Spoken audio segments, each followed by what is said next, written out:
del 11 al 13. Amén, ¿lo tenemos? Es así la palabra del Señor. Nos ponemos de pie en reverencia a las Escrituras. Vinieron entonces los fariseos y comenzaron a discutir con él, pidiéndole señal del cielo para tentarle. Y gimiendo en su espíritu, dijo: ¿por qué pide señal esta generación? De cierto os digo que no se dará señal a esta generación. Y dejándolo, volvió a entrar en la barca y se fue a la otra ribera. Oremos, hermanos. Padre, te damos gracias una vez más por la oportunidad y el privilegio que nos das de poder congregarnos en una iglesia, Señor. Gracias te damos por tu palabra, Señor, que será expuesta, Señor. Ayúdanos a poder escucharla, Señor. Ayúdame a mí a poder expresarme, Señor, y que pueda, Señor, decir lo que he estudiado, lo que tú me has dado. Señor, ayúdanos a cada uno de nosotros a poner por obra cada cosa que escuchemos, Señor. Que no solamente seamos oidores, sino que seamos hacedores de tu palabra. Te pido por cada uno de mis hermanos, Señor, que hace el esfuerzo, Señor, y tiene el privilegio de poder estar aquí, Señor, hoy, alabando tu santo nombre. Te damos gracias, Señor. En el nombre de Jesús te lo pedimos. Amén y amén. Puede tomar su asiento, mi querido hermano.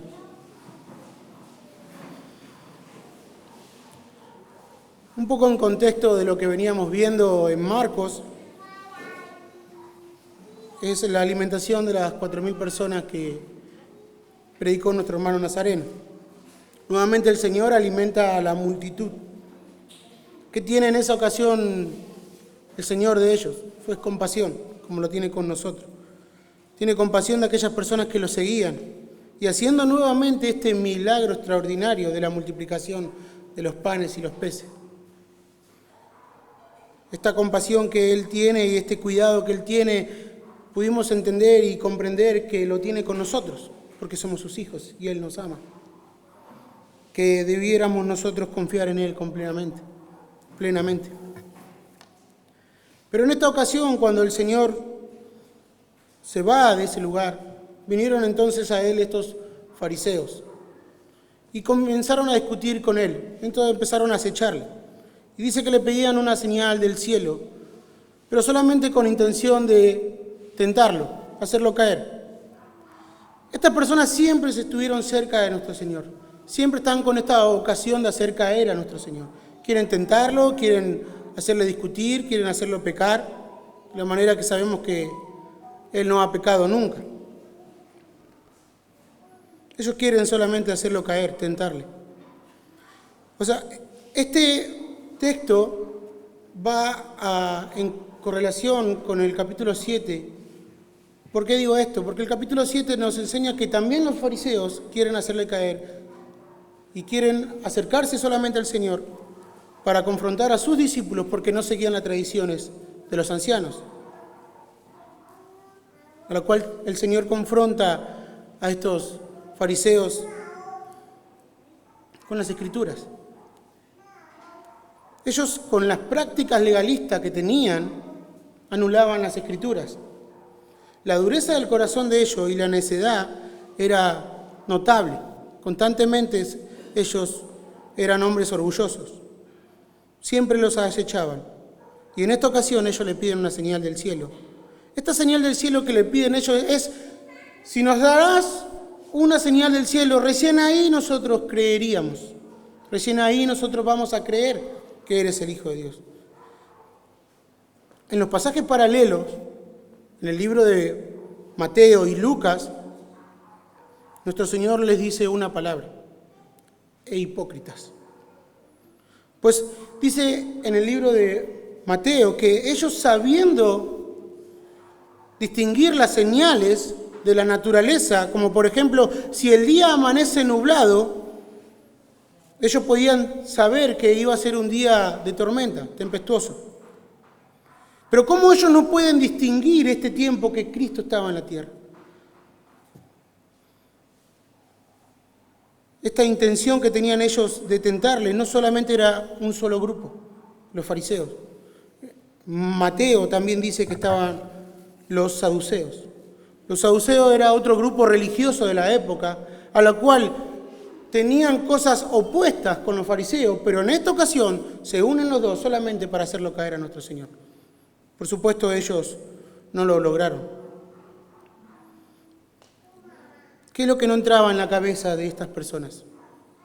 Que Jesucristo no podía ser el Mesías. Pero Jesús decía, no les voy a dar señal. Aunque ellos vieron todas las señales que se habían hecho hasta allí, y luego verían más, pero no que iban a creer. ¿Qué vieron del Señor? ¿Qué hemos visto hasta aquí? La autoridad del Señor. Cómo los demonios se le sujetaban. La manera que la gente era liberada. La sanidad es extraordinaria. La alimentación de los panes. La predicación que hizo nuestro Señor Jesús fue la más maravillosa que hubo aquí en la tierra. Hablaba con autoridad y proclamaba el Evangelio donde quiera que iba. Incluso venían de haber presenciado la alimentación de los panes para 4.000 personas, solamente hombres. Si contamos mujeres y niños, aproximadamente eran entre 16.000 o 20.000 personas. Esas son las multitudes que lo seguían al Señor. Todo esto anunciaba que una sola cosa, que Cristo estaba en medio de ellos, que Cristo estaba allí, pero ellos sin piedad solamente buscaban acecharlo. Y dice nuestro versículo 12, y gimiendo en su espíritu dijo, ¿por qué pide señal esta generación? De cierto os digo que no se dará señal a esta generación.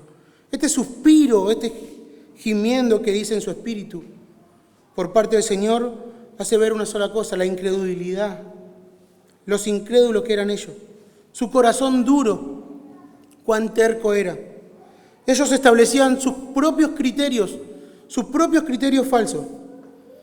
Ellos querían aún más evidencia de la que ya tenían. No podían ni siquiera ver las escrituras que anunciaban que Cristo era el Mesías. Nunca le bastaban las cosas que el Señor decía o hacía.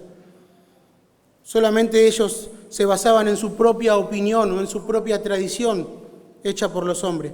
Rechazaban los hechos que estaban alrededor de ellos. Cada persona incrédula, cada fariseo, cada saduceo en ese momento se veía su egocentrismo. Pero la señal demandada por estas personas solamente deja ver este corazón endurecido hacia Dios. Por eso el Señor les dice que no se dará esta señal a ellos. Ellos no iban a tener esta señal alguna. El Señor les dice que no. Interesante que Jesús nunca dice que no podía darle una señal o no podía seguir haciéndola.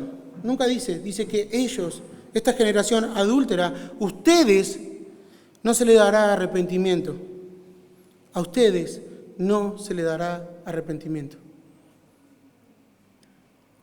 Ellos que tendrían que haber visto y ser los primeros en reconocer estas señales, estos tiempos, aquellos que deberían haber enseñado al pueblo toda la palabra del Señor, todo el consejo, aquellos que se jactaban de su propia moralidad y su celo por la ley, lo único que hicieron fue endurecer cada vez más su corazón.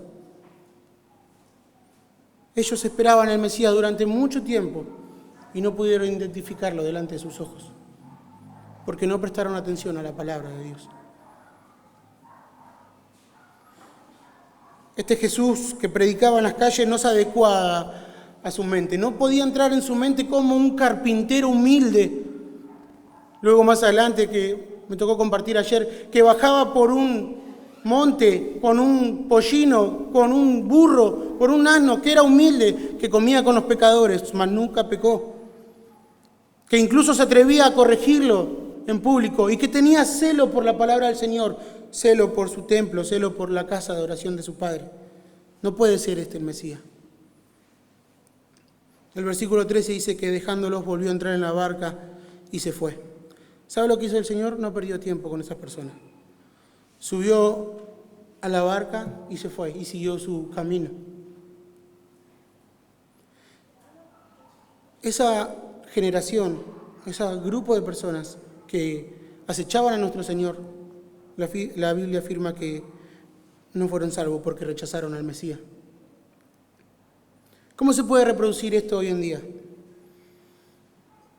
Ellos pedían señales. Hoy en día vemos muchas personas que piden señales, piden milagros. Piden evaluar o reprochan a Dios diciendo, bueno, si Dios existe,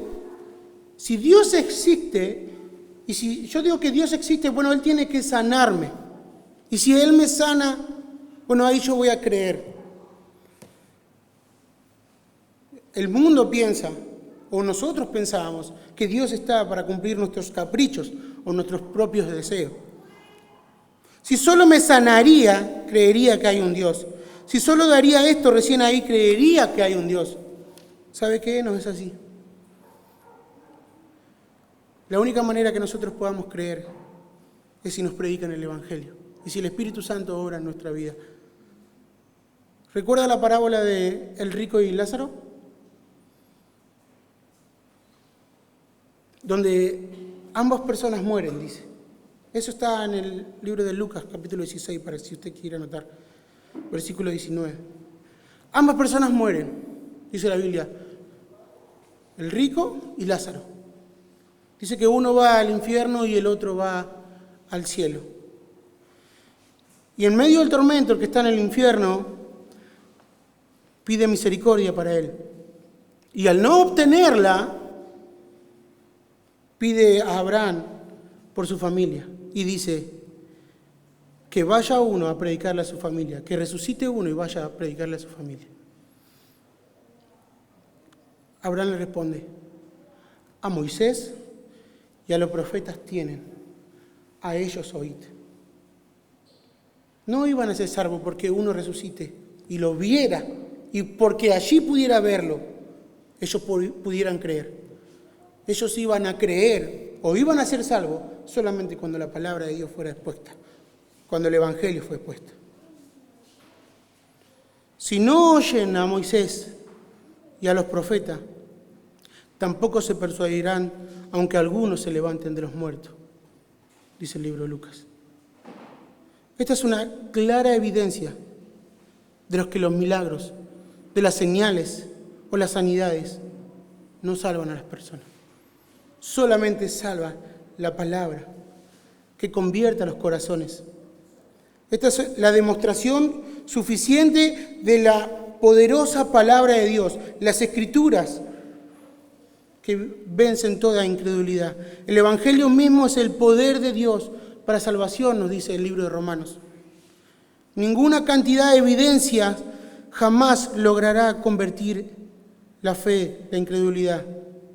En cambio, la palabra de Dios revelada tiene el poder para obrar en los corazones de las personas. Solamente el Evangelio de Jesucristo. Pero en algunas iglesias estas cosas ocurren y nosotros estamos llamados a poder predicar el Evangelio.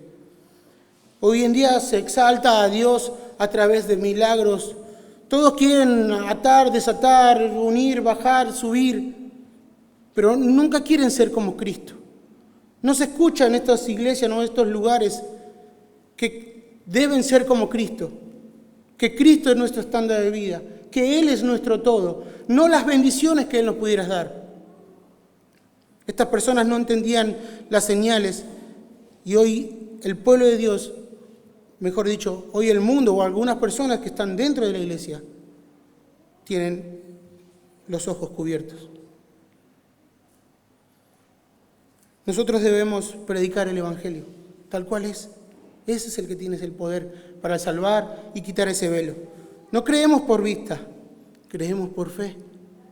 Nosotros creemos por fe en aquel hombre que se entregó por nosotros y que murió en la cruz del Calvario, que tomó la copa de la ira que merecíamos para rescatarnos de nuestros pecados. Jesucristo venció la muerte y desarmó todo poder demoníaco. ¿Sabe en qué está más interesado Satanás en toda la historia? En que ninguna persona conozca la verdad. Que cada persona o cada iglesia o cada persona pueda estar entretenida con el mundo, ya está, son de él. Pero quiere que el cristiano o aquella persona que se va a acercar a Cristo esté confundida, que escuche la verdad distorsionada. Que crean el evangelio de la prosperidad, porque no es el verdadero evangelio. Que crean cada una de las sectas, que no puede interpretar bien las escrituras. Por eso el Señor nos manda siempre a ir a su palabra, porque en ella encontramos la vida, en ella nuestros ojos son abiertos. El hombre que ellos rechazaron en ese momento, hoy nos da la gracia para poder venir a Él. Hoy tenemos nosotros la gracia para ir a Él, y dice la palabra que el que viene a mí, Él no le echa fuera. La pregunta es, ¿qué es lo que nosotros buscamos de Él? ¿Estamos buscados, estamos interesados en los milagros que Él pudiera hacer? ¿En las cosas que Él pudiera darme si venís a Cristo? Hermano, desde aquí no se le promete nada material a las personas, mas todo lo que dice la palabra ha sido dada y se da jueves tras jueves, domingo tras domingo.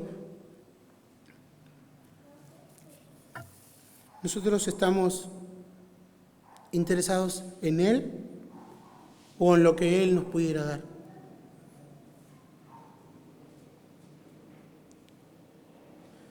Nosotros creemos por fe, hermanos, y descansamos sabiendo que estamos en sus manos, sabiendo que Él nos da lo que nosotros necesitamos, que Él nos da todo en los momentos que necesitamos, que Él está al cuidado de nosotros, porque somos sus hijos y le amamos, pero no lo amamos por lo que Él nos da día tras día, sino le amamos por lo que Él es. Él es digno. Él es el Cordero inmolado. Él es el que dio la vida por nosotros, Él nos vino a rescatar de la ira del Padre. Solo Él puede salvarnos. Su gracia está abierta para todos los que oyen su voz. Podemos venir confiadamente a Él, al trono de la gracia.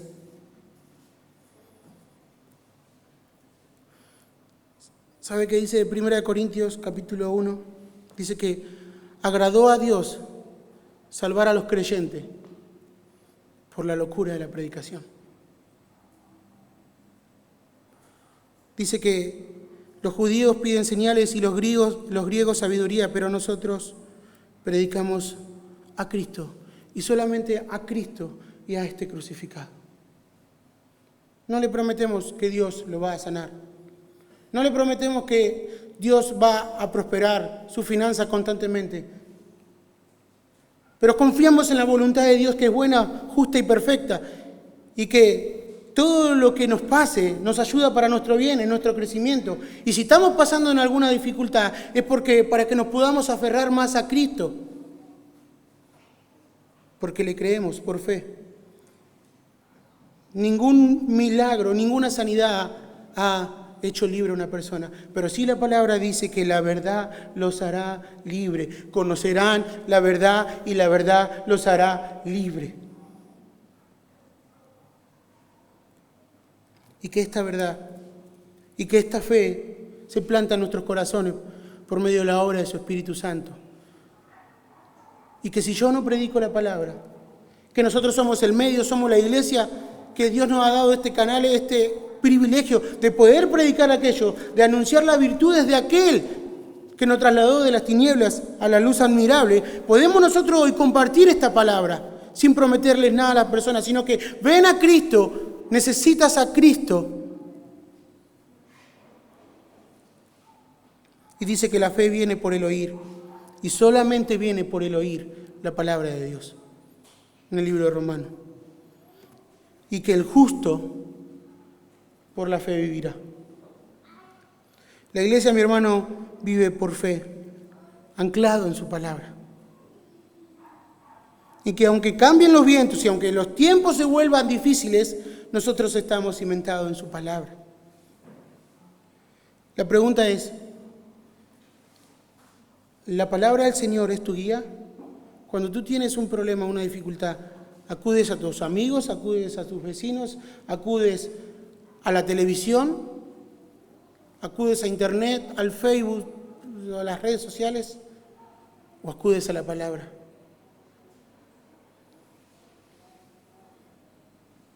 ¿Vivimos a través de ella? ¿Nos esforzamos por estudiar la palabra todos los días? ¿Usted medita en la palabra? ¿La ama? ¿Incluso defiende la palabra del Señor? ¿Sabe que esas preguntas me las hacía a mí mismo? Y en algunas ocasiones mi respuesta era no. Pero si nosotros confiamos en la palabra, es la que nos va a santificar día tras día. El Salmo 1 dice que bienaventurado el varón que no anduvo en consejo de malos, ni en camino de pecadores. ¿Sabe qué? Que el hombre que no anduvo en estas cosas y que se deleita en la ley de Jehová, donde ella es su delicia y medita en ella día y noche. ¿Es la palabra del Señor su delicia? ¿Y qué palabra tan hermosa lo que es delicia? Usted lo está palpando, dice que es algo tan sabroso para su paladar que no se aleja de ella y cada vez quiere más. ¿Hace ese efecto la palabra del Señor en su vida? ¿O solamente la tiene para venir los domingos o los jueves? ¿O la tiene para leer un versículo cuando tiene miedo o está angustiado? ¿Está viendo a Cristo ahí, lo que Él es y lo que Él ha hecho? Porque estas personas pedían señales. Querían ver cosas extraordinarias y no estaban viendo que ya era bastante extraordinario que Dios mismo se estaba caminando por las calles. Dice que el que medita en la ley de Jehová será como un árbol plantado junto a aguas y dará fruto a su debido tiempo. Y que esa persona glorificará a Dios en lo que haga. La palabra es la que nos santifica.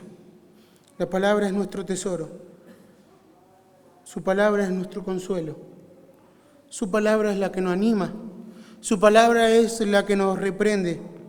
Su palabra es la que nos da la esperanza. ¿Sabe qué? Aquí encontramos a aquel que nos salvó.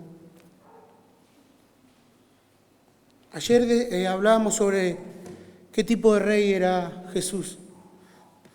Según el tipo de rey que tú creas que es Jesús, es así como tú vas a servir a tu rey. Hoy pudiera aplicar esto también. Dependiendo de qué creas que es Jesús en tu mente o en tu corazón, es cómo le vas a servir o cómo vas a conocerlo. Debes aferrarte a tu palabra, debemos aferrarnos a su palabra constantemente. Oremos, mis hermanos. Padre, te damos gracias por tu palabra, Señor, que siempre nos habla.